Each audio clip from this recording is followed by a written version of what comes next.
La mémoire, euh, elle est partout. Essentielle, mais parfois si mystérieuse. On croit la connaître, mais est-ce vraiment le cas? Aujourd'hui, on va essayer de mieux comprendre comment tout ça fonctionne, en s'appuyant sur un dossier passionnant, le numéro spécial d'octobre-décembre 2025 de Science et Avenir hors série. Oui, une vraie exploration en profondeur. Exactement. Notre idée, c'est de décortiquer ce magazine, voir ce qu'est la mémoire, comment notre cerveau fabrique les souvenirs, et puis, est-ce qu'on peut vraiment, comme ils disent en couverture, booster nos capacités? Hmm. Et aussi, comprendre ce qui se passe quand elle nous joue des tours. On va piocher dans les articles, les interviews, pour en tirer la substance. C'est une excellente idée parce que la mémoire, c'est loin d'être juste un enregistrement passif, un genre de disque dur, quoi. Ah non, C'est un processus hyper dynamique, toujours en reconstruction. C'est ce qui nous lie au passé, bien sûr, mais ça nous sert aussi à construire notre présent et même à nous projeter dans l'avenir. C'est vraiment au cœur de notre identité. d'accord. Et ce magazine, justement, il permet de clarifier pas mal de choses, de découvrir les dernières avancées. C'est important de démystifier un peu tout ça. Alors, allons-y. Pour commencer, la question de base, c'est quoi la mémoire? Le magazine s'ouvre avec Francis Eustache, un neuropsychologue. Il était un des premiers à utiliser l'imagerie cérébrale pour voir la mémoire au travail. Oui, une pointure dans le domaine. Et ces définitions, elle m'a marqué. Il dit que c'est un jeu complexe entre le présent et le futur, alimenté par le passé. Ça pose bien la chose, je trouve. Tout à fait. Et il insiste sur un point crucial. La mémoire, ce n'est pas une seule chose, c'est un ensemble de systèmes qui collaborent. Il y a en gros 3 étapes. D'abord l'encodage, on enregistre l'info. Mhm. Ensuite le stockage, on la conserve. Et enfin la restitution, le rappel, quand on va rechercher cette information. Classique. Oui, mais l'important, c'est que ce n'est pas juste stocker et ressortir tel quel. La mémoire, elle interprète, elle relie les choses, elle donne du sens. C'est une fonction active, vraiment tournée vers l'action. Et il dit aussi qu'il n'y a pas une mémoire, mais des mémoires. Ça, c'est important, non? On a tendance à tout mélanger. Exactement, c'est une distinction fondamentale. On peut identifier plusieurs grands systèmes. Il y a la mémoire sémantique d'abord. Ça, c'est notre base de connaissances sur le monde. Genre, Paris est la capitale de la France. Voilà, ou qu'un chien aboie. Le sens des mots. C'est notre encyclopédie interne, en quelque sorte, partagée par beaucoup de monde. Ok. Et à côté, il y a la mémoire épisodique. Ça, c'est le film de notre vie personnelle. Nos souvenirs d'événements qu'on a vécus, situés dans le temps et l'espace, avec les émotions qui vont avec. Mon dernier anniversaire, par exemple. C'est ça. Très personnel, très unique. Et il y a aussi celle des savoir-faire, non? Faire du vélo, tout ça? Oui, c'est la mémoire procédurale. Elle stocke nos compétences, nos habitudes, qu'elles soient motrices ou cognitives. Faire du vélo, taper sur un clavier, jouer d'un instrument. On n'y pense même plus. Souvent, c'est inconscient, exactement. Et il mentionne aussi la mémoire perceptive, pour reconnaître les formes, les visages, les odeurs. Bon, évidemment, tous ces systèmes interagissent en permanence. Un truc qui m'a surpris dans l'interview de Stache, c'est quand il dit qu'il se définit plus par ses connaissances généraux, la mémoire sémantique donc, que par ses souvenirs personnels, l'épisodique. Ça m'a paru contre-intuitif. On pense souvent que ce sont nos expériences vécues qui nous définissent. C'est une réflexion intéressante. En fait, la mémoire sémantique, c'est un socle stable qui nous ancre dans le monde, dans une culture. La mémoire épisodique, elle est plus personnelle, c'est vrai, mais aussi plus fluctuante, parfois moins accessible. D'accord, je vois. Donc les deux façonnent notre identité, mais ils réévaluent peut-être l'importance de ce savoir partagé. D'ailleurs, il a beaucoup travaillé sur l'interaction entre mémoire individuelle et collective, par exemple sur la mémoire de la Seconde Guerre mondiale ou des attentats du Bataclan. Ah oui, hein. Oui, en utilisant l'IRM pour voir comment le cerveau se souvient collectivement et individuellement de ces événements forts. Fascinant. Alors justement, comment ça se passe dans notre tête, cette fabrique des souvenirs? Le magazine a des infographies là-dessus qui sont assez claires. L'idée générale, si j'ai bien compris, c'est que la mémoire, elle n'est pas dans une petite zone précise du cerveau. Non, pas du tout. C'est plutôt un grand réseau, un circuit qui connecte plein d'aires différentes. C'est exactement ça, un réseau complexe. Et certaines zones sont des sortes de carrefours. Elles jouent un rôle central. Par exemple, l'hippocampe. C'est une petite structure en forme d'hippocampe, d'où son nom, bien cachée au centre du cerveau. Et elle est cruciale. Absolument essentielle pour former les nouveaux souvenirs épisodiques. Le fameux quoi, où, camp de nos expériences. On peut l'imaginer comme un bibliothécaire qui reçoit les nouvelles infos, les trie, les relie entre elles avant de les envoyer pour un stockage plus durable. D'accord. Un chef d'orchestre au début, quoi. Voilà, un peu ça. Et il est aussi très important pour s'orienter dans l'espace. Et les émotions dans tout ça, Eve. Parce qu'un souvenir fort en émotion, on s'en rappelle mieux, non? Le magazine parle de l'amygdale. Oui, l'amygdale. Elle est juste à côté de l'hippocampe. Son rôle, c'est de donner une couleur émotionnelle au souvenir. Elle agit comme un surligneur. Ah, j'aime bien l'image. Elle évalue si une information est importante émotionnellement, positive ou négative. Si c'est le cas, elle va en quelque sorte alerter l'hippocampe pour lui dire « Attention, celui-là, il faut bien l'enregistrer ». C'est pour ça que les moments forts restent gravés si vivement. Logique. Et il y a aussi le cortex préfrontal, tout devant. Lui, il serait plus pour la mémoire à court terme, la mémoire de travail, c'est ça? Oui, entre autres. La mémoire de travail, c'est notre capacité à garder une info en tête quelques secondes pour l'utiliser. Retenir un numéro de téléphone le temps de le composer, par exemple. L'ardoise mentale, comme ils disent. C'est une bonne image, oui. Mais le cortex préfrontal fait plus que ça. Il est aussi essentiel pour récupérer les bons souvenirs au bon moment, pour organiser nos pensées, pour planifier l'avenir en se basant sur le passé, des fonctions très stratégiques. D'accord. Et le processus pour qu'un souvenir reste? Ça part d'un stimulus, on perçoit, ça passe par la mémoire de travail, et après il y a la consolidation. C'est là que ça devient du long terme. Précisément. La consolidation, c'est le moment où un souvenir, qui est d'abord fragile, devient stable, durable. Au début, l'hippocampe travaille beaucoup, puis petit à petit, l'information est stockée dans différentes zones du cortex. Et ça prend du temps, hein? Ah oui, ça ne se fait pas en un claquement de doigts. Des heures, des jours, parfois plus. Et un facteur clé, c'est le sommeil. C'est surtout pendant la nuit que cette consolidation est la plus active. D'où le conseil de bien dormir avant un examen. Exactement. Il faut dormir dessus, ce n'est pas juste une expression. Et puis, il y a ce trait qui m'a vraiment interpellé, la reconsolidation. L'idée que quand on se rappelle un souvenir, il n'est pas juste relu. Il redevient fragile, malléable, et on peut le modifier sans s'en rendre compte avant de le restocker. C'est fou ça, nos souvenirs ne sont pas fixes. C'est une des découvertes majeures de ces dernières années. La mémoire est fondamentalement reconstructive. À chaque fois qu'on se souvient, on ne rejoue pas une vidéo parfaite. On reconstruit activement le souvenir, influencé par notre état présent, nos connaissances actuelles. C'est pour ça qu'ils peuvent changer avec le temps. Tout à fait. Et au niveau des neurones, tout ça repose sur la plasticité synaptique. Les synapses, ce sont les connexions entre les neurones. Mémoriser, apprendre, c'est renforcer certaines connexions, en créer de nouvelles. C'est un peu comme créer des chemins dans une forêt paume. Plus on passe par un chemin, plus il devient facile à emprunter. C'est ça, la trace physique du souvenir, l'engramme. Le magazine parle aussi de la courbe de l'oubli d'Ebbinghaus. On oublie super vite si on ne réactive pas l'info.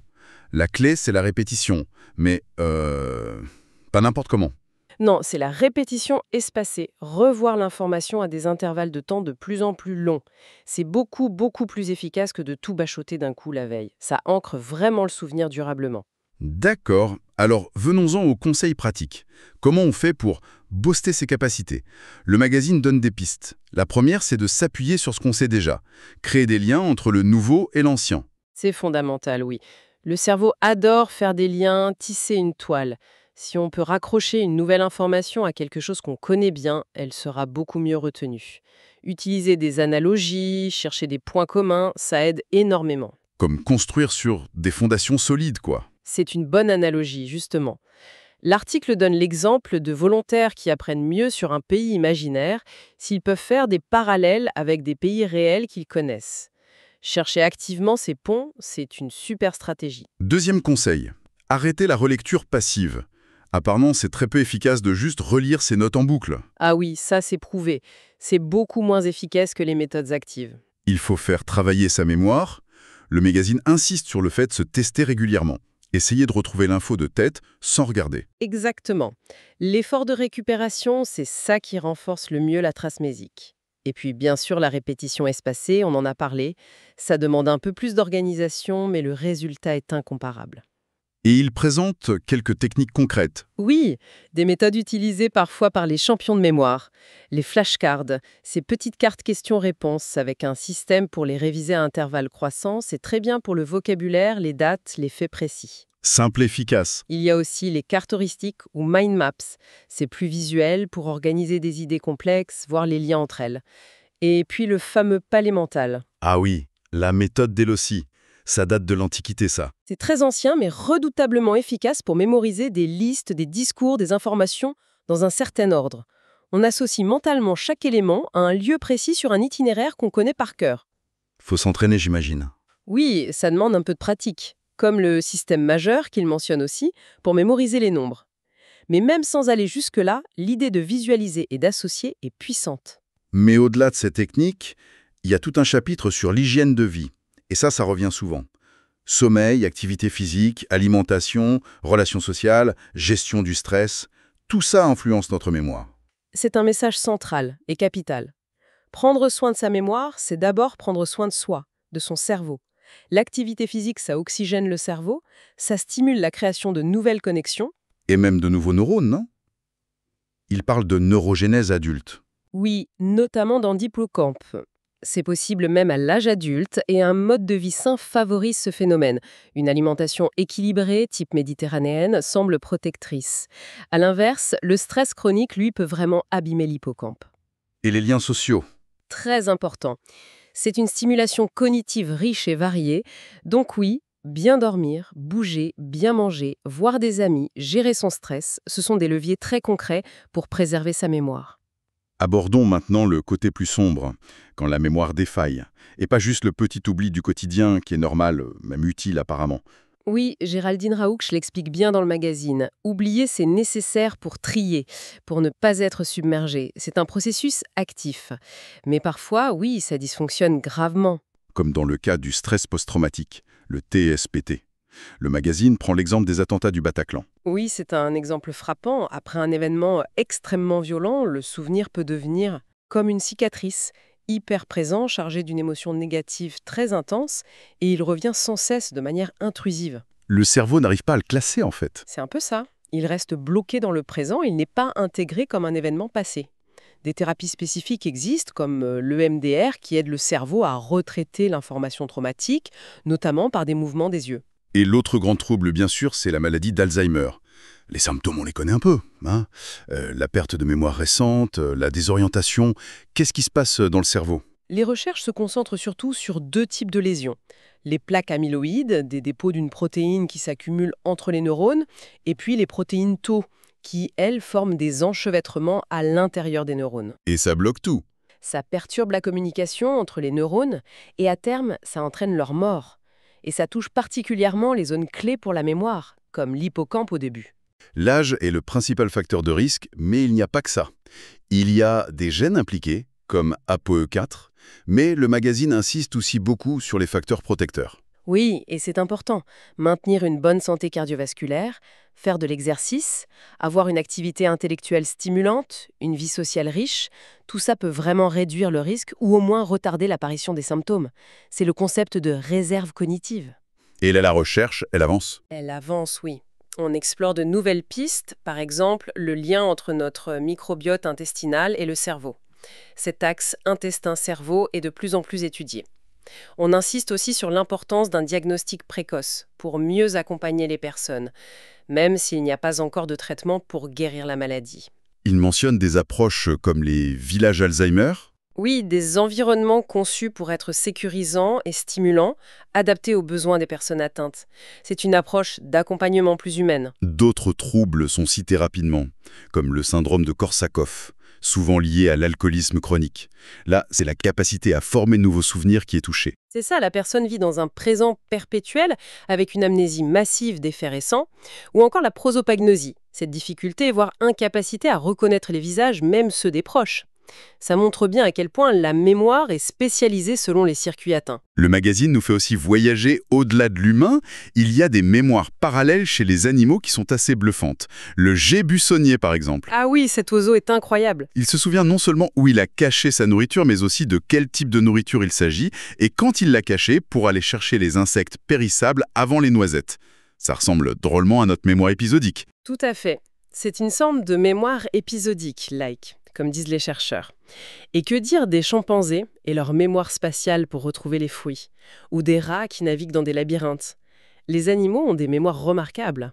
Et même chez les plantes ou le blob. Ah, le blob, Physarium polycéphalum. Cet organisme unicellulaire, sans cerveau, sans système nerveux, est pourtant capable d'apprendre à éviter une substance désagréable. Et même de transmettre cette info à un autre blob en fusionnant avec lui. C'est ça. Ça nous oblige vraiment à nous interroger sur la définition même de la mémoire, de l'apprentissage, de la cognition. Est-ce qu'il faut forcément un cerveau pour se souvenir? La question est ouverte. Et pour terminer, un sujet d'actualité, l'impact de la technologie. On confie de plus en plus notre mémoire à nos appareils. Smartphone, GPS, Google. C'est l'externalisation de la mémoire. Le risque, c'est de devenir paresseux. C'est une vraie question. L'article parle de l'effet Google. On aurait tendance à moins bien retenir une information si on sait qu'on peut la retrouver facilement en ligne.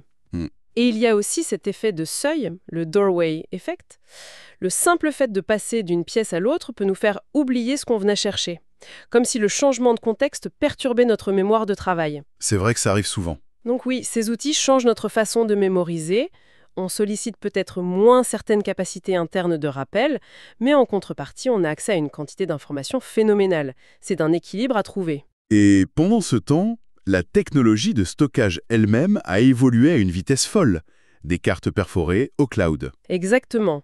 Et la recherche essaye même de créer des mémoires artificielles, dites neuromorphiques, qui imiteraient le fonctionnement en réseau et la faible consommation d'énergie du cerveau humain.